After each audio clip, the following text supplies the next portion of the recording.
Greetings and blessings from the Most High, Jah Rastafari. Crawford Ashley here. The spiritual boxer, and I'm talking about boxing. Well, specifically sparring. Somebody asked me a question about wars in sparring. There's no place for wars in sparring. That's just the ego coming into play. And that's one thing we're trying to get rid of. I've never had a war in sparring yet. I've had good hard sparring, but not a war. Because I was taught how to spar. And I was also taught you can make a fight easy or hard. So you can make sparring easy or hard, it's entirely up to you. And I'll give a couple of stories about what happened to me. I went over to Holland, Amsterdam, to spar with Alex Blanchard when he was European champion. It was my first year as a pro.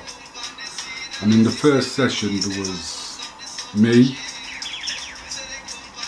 I don't know who else. There was Alex Blanchard, his trainer, and another guy who I later found out was a former European light heavyweight champion, and he was there as his kind of like mentor, or whatever you want to call him, I don't know. And in the round, I'm sparring now.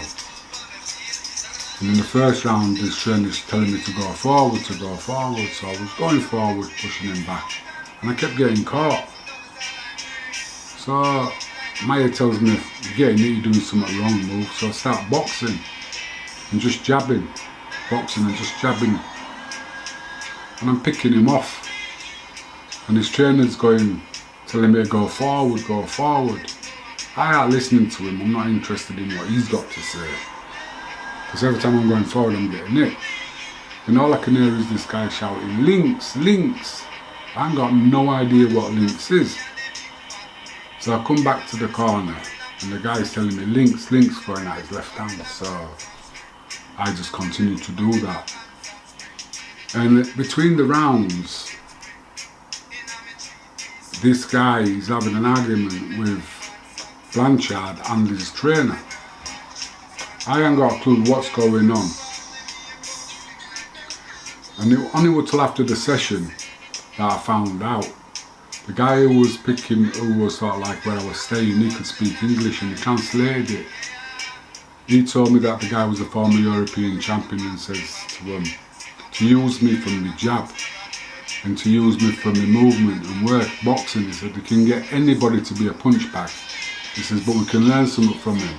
Well, the other ones just wanted me to have a punch bag. Well, I sparred with him for a week, or I think it was 10 days. Easy. When he came and he paid me short, he paid me in Dutch money. When I changed up, it was about 200 quid short.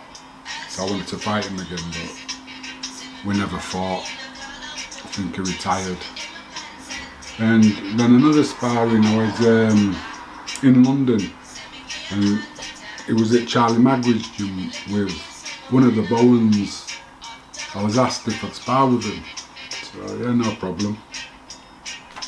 First day I've gone there, I'm waiting for him, it's about half an hour late, he comes in with an entourage, man. I'm telling you, it must have been about 20 people comes in with him. So Bob always says the same things to the trainers. He goes, you can have an easy spar or an hard spar, it's up to you. We can learn something or you can learn nothing. So as well, say, yeah, it's all going to be good, all going to be good. So, first round, nice round. Second round, the track's not made off. Big mistake. I never changed anything. All I did is put an extra ½ inch on my punches. But I did it in a way where people on the outside couldn't really see it. Only this kid who I was sparring with could feel it. And then after the fourth round, they've had it all on video. Their trainer says to Bob, oh, tomorrow will be a better spar.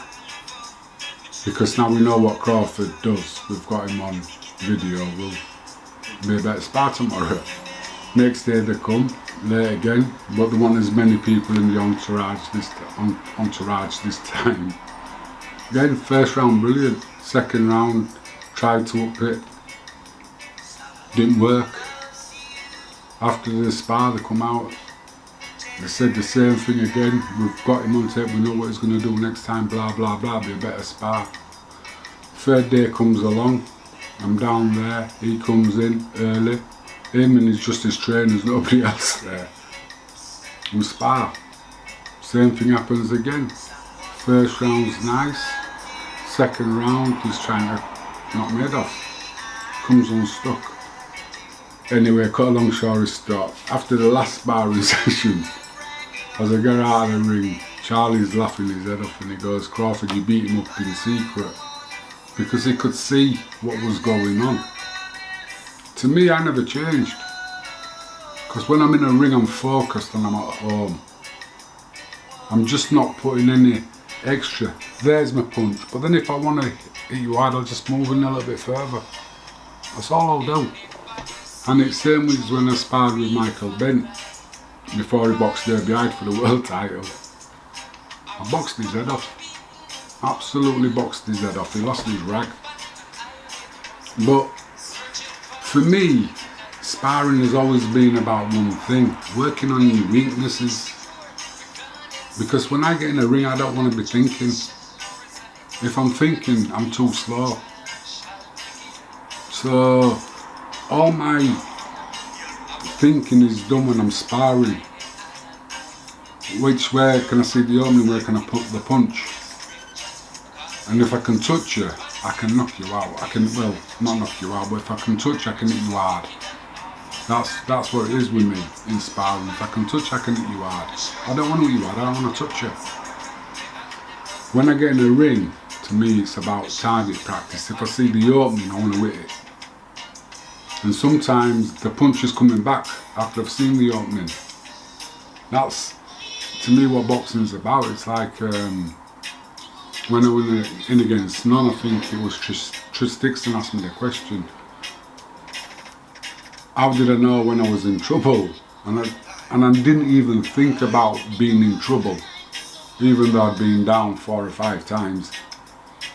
My whole focus was I wanted to hit him. I was hoping my body would take care of itself and block and slip and slide, but my main focus is on hitting him.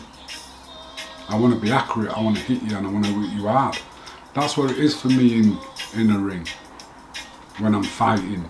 In sparring, I'm practicing. Where are the openings looking? Could I hit him there? Yeah. Block what's going to come back. I'm not bothered about hitting you hard, but I will touch you. I will hit you. You're a boxer, you need to learn to cover up. But I'm not going to hit you hard. And it's like when I have sparred with people in the past, not when I was pro, but when I'd stopped boxing and I was training. And I said, I'll spar with you, and they all said to me, "Oh, you'll knock me out." And I just think, why would I want to do that? That's of no interest to me. I haven't proved anything. What, that I can knock you out? I know I can knock you out. So why would I want to? And the only way I can put that down with me is like a father and son. Your son's 4 and you're racing him. You know what I mean? Sometimes you let him win. You know what I mean? You're not going to take off 1,000,000 miles an hour down the road. You're going to stay close to him, teaching him how to get a little bit faster, giving him a bit of an edge so he can next time. I don't know if that analogy works, but like I say, sparring, I don't even know if I've answered the question. But the most I've sparred is like 4 rounds, good intensity. But every time I got in the ring, I was in that focused place, and I think that's what's missing now. Where's the focus? We've got too many distractions going around, like I've got the music playing at the moment, and other distractions going on while I'm doing this. And it seems like that's what happens when people come into the boxing gym. They have too many distractions instead of focusing on the one thing. You know what I mean? Which is the boxing. Focusing on getting the social media right and focusing on this and that and the third thing, instead of just focusing on the one thing in hand. Boxing. that's the place where your focus is in the gym. It's very intense because you got to keep all that other noise out of your head while you're in there. And I think that's why a lot of people get a lot of happiness and joy in a boxing gym, because that's where the focus is. There's no worries about the outside, they're focusing on that, because at that particular moment they're in danger. When they're in the ring, you're in danger. You're the one who's going to get hit, you're the one who's going to get hurt. So all the focus has to be there. It's about living in the now. Anyway, I'll talk about that another time. If you like my channel, please subscribe. If you think it's crap, who cares? Anyway, until tomorrow.